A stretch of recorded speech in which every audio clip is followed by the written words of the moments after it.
little learners, welcome to Infopedia, a book series of Magic Mind from Galaxy Publication. So, जैसे कि आप लोगों को पता है कि हम क्लास 3 जनरल नॉलेज की बुक हमने स्टार्ट की है, so आज हम उसी को कंटिन्यू करेंगे.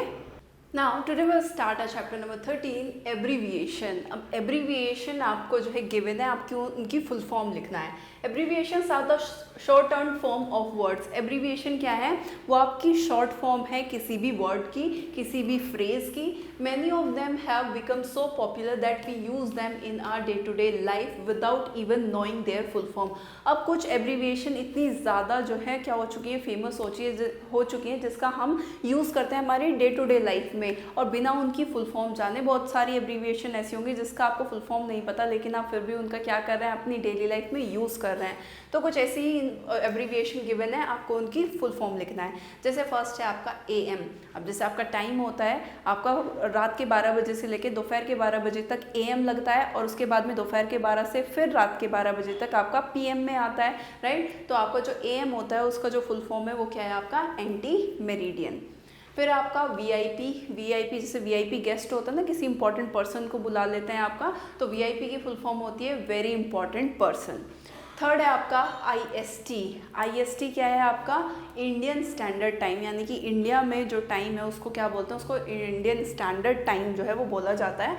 फोर्थ है आपका पिन वगैरह. हर आपका जहाँ जिस भी एरिया में आप रहते हैं हर जगह का खुद का एक पिन कोड होता है, तो उस पिन का मतलब क्या है, पोस्टल इंडेक्स नंबर.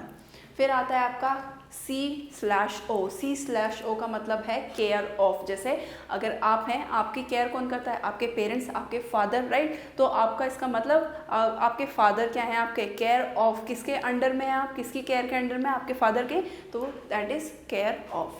फिर आता है आपका एडी की फुल फॉर्म है आपकी एनो डोमिनी आपका ईयर्स में यूज़ किया जाता है, यानी कि जब आपके जीसस क्राइस्ट का जब बर्थ हो चुका था उसके बाद का जितना भी टाइम था उसको हम एडी कर ही जो है क्या करते हैं, उसके आगे एडी ही लिखा जाता है और उसको हम एनो डोमिनी बोलते हैं. और जीसस क्राइस्ट के पैदा होने से पहले उसको BC बोलते हैं, बिफोर क्राइस्ट. फिर है आपका सेवेंथ IE.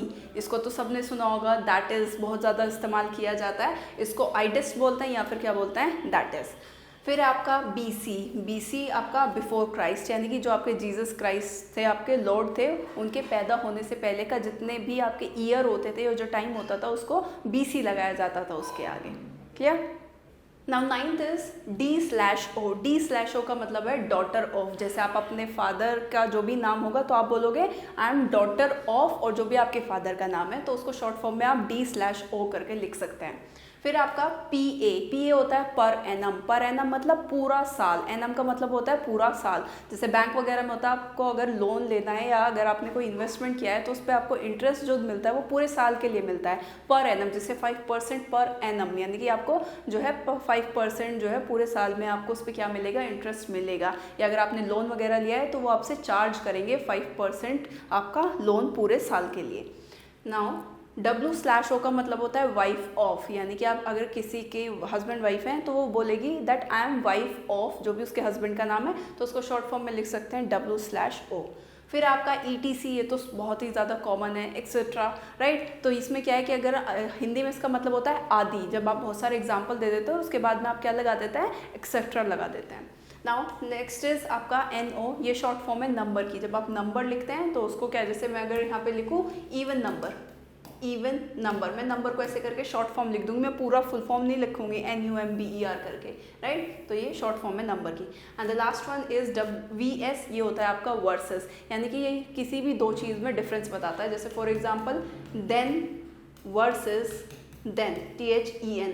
एक देन आता है जब आपको कंपेयर कर रहे होते हो, एक देन होता है जब कोई पीछे का टाइम बता रहा होता है, यानी कि जैसे होता है ना देन वर्सेस नाउ, यानी कि पहले और अब में, तो वो THEN देन आता है आपका, राइट. तो ये आपका डिफरेंस करने में आपको हेल्प करता है. सो यही आपका एब्रीविएशन और उसकी आपको फुल फॉर्म बतानी थी. सो आई होप ये चैप्टर क्लियर है आपका. ये चैप्टर आपका यहीं पे ख़त्म हो जाता है. So that's all for today. Thank you for watching.